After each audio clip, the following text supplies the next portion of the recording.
Last time मैं जब मिली थी ना कोई लड़की थी, ना शादी की कोई बात हो रही थी, बल्कि हम बात कर रहे थे कि तुम्हारे लिए कैसी लड़की होनी चाहिए। और अगली दफा मैं मिल रही हूँ, शादी भी हो गई, सब कुछ हो गया, हनीमून भी हो गया। ये इतनी जल्दी लव कैसे हुआ? एक तो लास्ट टाइम जब आप मिली थी तो लड़की तो थी जब हम मिल रहे थे, लेकिन ये था कि जिंदगी में कोई लड़की नहीं थी। तो उसके बाद फिर मिल गई एक लड़की। ओके, तो tell me your love story. हुआ कि वो कौन सा मोमेंट था when you thought she is the one? हम लोग अवार्ड्स पे थे, हम अवार्ड्स पे ह्यूस्टन में, नहीं टोरंटो में। तो वहां पे मैं देखता हूँ एक एक्ट्रेस वहां परेशान घूम रही है कि उसका फोन खो गया है। ओके, उससे पहले तुम एक दूसरे को नहीं जानते? एक दफा लास्ट अवार्ड्स पे हम मिले थे और हमने एक तस्वीर खिंचवाई थी शायद। ओके, बस वो इतनी जान पहचान थी, मैंने काम भी नहीं दिखा था। ओके, और वो इस तरह जानती थी कि वो मेरे फिल्म के प्रीमियर पे आई थी। ओके, तो लाहौर से आगे गए तो बस मैंने देखा वो परेशान है, मैं गया, मेरा एक्ट खत्म हो गया था। तो मैं अमूमन एक्ट खत्म हो जाए तो मैं अवार्ड शो से चला जाता हूँ कि आप अपना काम करें। क्या बात चले है आपकी। तो उन्हें होना भी यही चाहिए, अगर आपका कुछ नहीं है अवार्ड में कि आपको अवार्ड मिलना भी नहीं है, तो कोई इस काबिल ही नहीं कि उनके लिए बैठा जाए। तो मैं जा रहा था तो मैंने देखा वो परेशान खड़ी है, मैंने पूछा यार क्या सीन है? तो उसने कहा मेरा फोन खो गया। तो सब उसे कहते इतने बड़े शो में अब तुम्हें कहाँ फोन मिलेगा? तो मैं शायद वाहिद आदमी था जिसने कहा कि नहीं फोन मिल जाएगा, फिक्र नहीं करो। You were hero. हाँ, तो मैंने कहा नहीं मिल जाएगा। मैंने सिर्फ इतना कहा और एक औरत वहां से फोन लेके आ गई, ये आपका फोन। तो वो खुश हो गई। उसके बाद फिर सहीफा, मैं और हेरा मानी, हम लोग एक ही गाड़ी में, मेरे एक जानने वाले थे उनकी गाड़ी थी, तो उनमें मैंने इन्हें ड्रॉप कर दिया होटल, और ये भी मेरे साथ जल्दी आ गए शो से। और उसके बाद अगले दिन से हम लोगों ने हैंग आउट करना शुरू कर दिया इकट्ठे, और बस आई लाइक्ड हर। और उसको कब पता चला? ये पता उसको कब पता चला कि you are the one? Toronto में ही पता चल गया था उसे भी, क्लिक कर गए उसने वहीं पे। माना काफी अरसे बाद। अच्छा, तो किसने पहले मैंने मोहब्बत का इजहार किया? मैं बहुत एक्सप्रेसिव हूँ। आसानी से मान गई? नहीं, मैंने उससे सीधी बात की कि मैं घुमाना फिराना नहीं चाहता तुम्हें, और 10 साल का एज डिफरेंस भी है, 11 साल का। तो मैंने कहा मुझे अच्छा भी नहीं लगूंगा। तो मैंने कहा यार शादी करनी है मुझे, अगर तुम्हारा है इंटरेस्ट तो ठीक है, नहीं है तो बता दो। तो ऐसी कौन सी बात है इकरा में जिसको देख के तुमने सोचा था कि yes she is the one, इससे शादी करूंगा? मैं उसकी अम्मी से मिला था, तो उसकी अम्मी बहुत ही नफीस खातून है, बहुत ही केयरिंग, बहुत ही सादा तबीयत। तो मुझे अंदाजा था इनकी बेटी है तो ये इसमें कुछ तो इन जैसा होगा, और उसमें बहुत कुछ है उन जैसा। अच्छा, कि अम्मी को देख के अंदाजा लगा लिया कि खूबियां बच्ची में भी जरूर होंगी। आप खुद जानती हैं आप में जो खूबियां हैं आधी तो आपकी बेटी में होंगी, या हो सकता है ज्यादा। होपफुली खूबियां ही हो, बुराइयां ना हो। अच्छा, दूसरी बात मुझे बताओ कि क्या वजह है, ये जिप क्यों नहीं होता? कंट्रोवर्सीज में क्यों फंसे रहते हो? नहीं, अब तो काफी हद तक जिप कर लिया है मैंने, क्योंकि अब मुझे लगता है कि मेरे साथ एक और शख्स भी आ गया तो उसके लिए कोई मुसीबत ना हो। ओके, तो काफी ज्यादा जिप कर लिया मैंने। और कंट्रोवर्सीज में मैं यूं फंस जाता हूँ कि मैं कह देता हूँ दिल की बात जो मुझे लगता है कि कहना चाहिए। इतना खामोश तो मेरे ख्याल में टेबल कुर्सी हो सकता है जितना आजकल इंसान है। आपको एज एन, देखो आप थिएटर भी करते हो, आप होस्ट भी हो, आप एक्टर भी हो, और इन सब के बाद आप एक सेलिब्रिटी भी हो। अपनी रिस्पॉन्सिबिलिटीज का अंदाजा है कि इस माशरे को क्या वापस करना है, इस फेम का क्या फायदा उठाना है, इस फेम को किस तरह यूज करना है?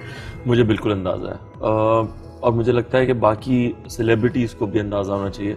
मैं तो अपने आप को सेलिब्रिटी मानता नहीं हूँ एज सच, क्योंकि मेरा थिएटर से स्टार्ट है, तो आप बहुत ही ज्यादा हम्बल होते हैं, क्योंकि आप जमीन पे बैठे होते हैं, आपको पैसे भी नहीं मिल रहे होते, फेम भी नहीं मिल रहा होता। तो मैंने ज्यादा काम तो वही किया।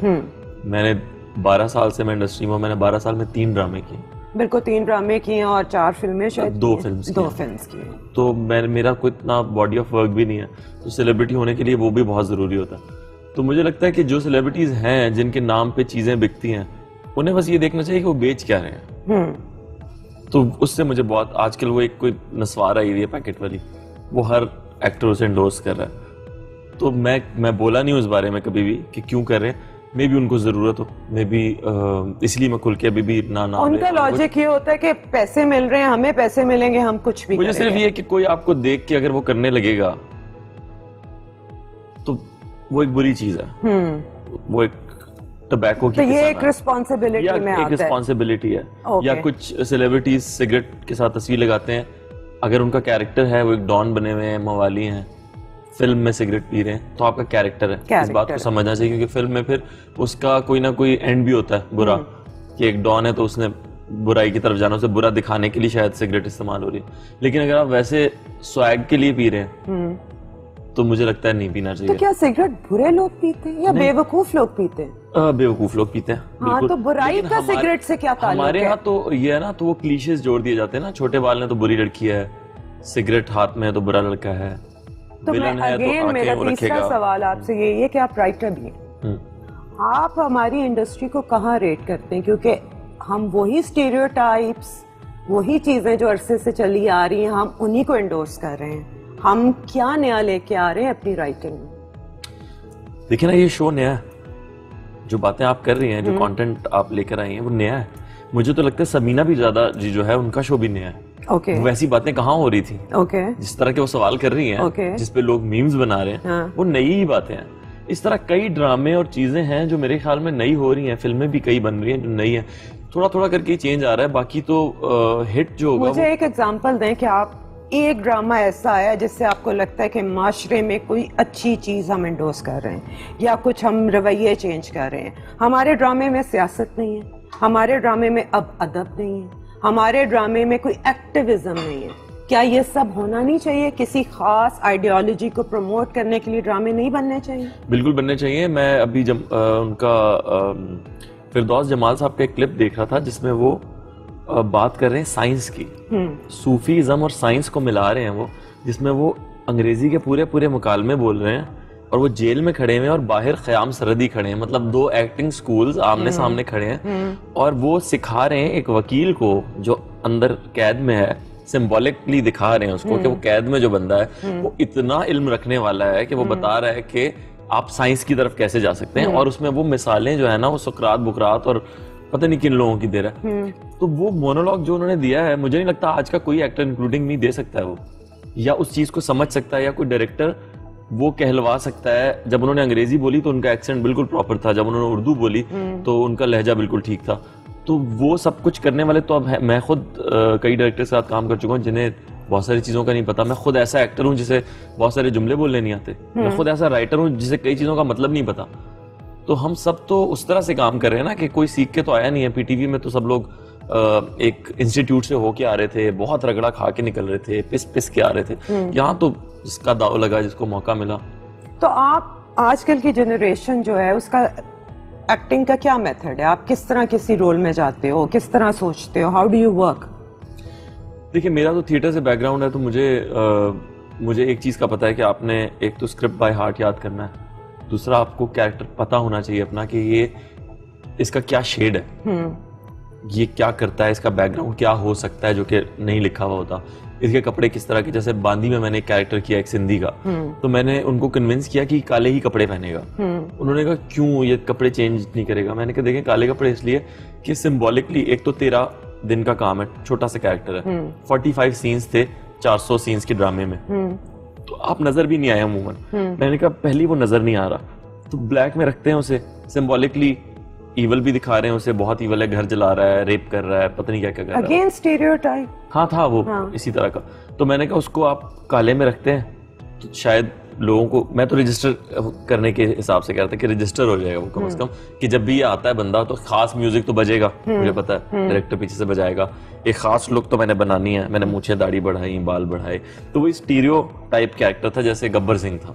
हम बॉलीवुड की कॉपी तो बहुत करते हैं और उससे इंस्पिरेशन भी बहुत लेते हैं, और वहाँ पे भी राइट विंग बहुत ज़्यादा जिसे कहते हैं एक्टिव है और एक्सट्रीमिज्म भी बहुत ज़्यादा होगी। लेकिन इवन देन पीके भी बनती है वहाँ पे, गली बॉय भी बनती है वहाँ पे, वहाँ यूथ की स्टोरी बिल्कुल रियल दिखाई जा रही है। हमारे यहाँ सास बहू तीसरी शादी, सास बहू तीसरी शादी, बेवफाई बेवफाई। क्या दुनिया में यही मसाइल रह गए? मे भी बहुत ज्यादा बेवफा है पाकिस्तान में। अच्छा। लेकिन मुझे लगता है इंडिया की आबादी जितनी ज्यादा है ना, उस हिसाब से उनके पढ़े लिखा तबका भी बहुत ज्यादा है, उस हिसाब से उनके मीडिया में भी पढ़े लिखे लोग बहुत ज्यादा है। तो आप कहना चाह रहे हो अभी हमारे मीडिया में पढ़ाई की समझदार कमी है? पढ़े लिखे लोग कम है, कम। ये आपको भी अंदाजा होगा। क्योंकि हम अगर बार बार उन्हीं स्टोरीज पे जा रहे हैं और हमें लग रहा है कि आवाम यही देखना चाहती है और हमें लग रहा है इसी पे रेटिंग आ रही है। आप देखें ना, जिन चीज़ों पे रेटिंग आ रही है आपके सामने है सारा कुछ, लेकिन जब हम बाहर जाते हैं रियलिटी में तो आप वही एज एन एक्टर वही चीज़ें कर रहे होते हैं जो आपको आपके सामने आ रही होती हैं। मैं 12 साल में 3 ड्रामे करके कैसे सरवाइव किया हूँ ये मैं जानता हूँ। मेरी बीवी ने मेरे ख्याल में 6-7 साल में 17-18 ड्रामे किए हैं। What an amazing actor ठीक है, she शी is. इज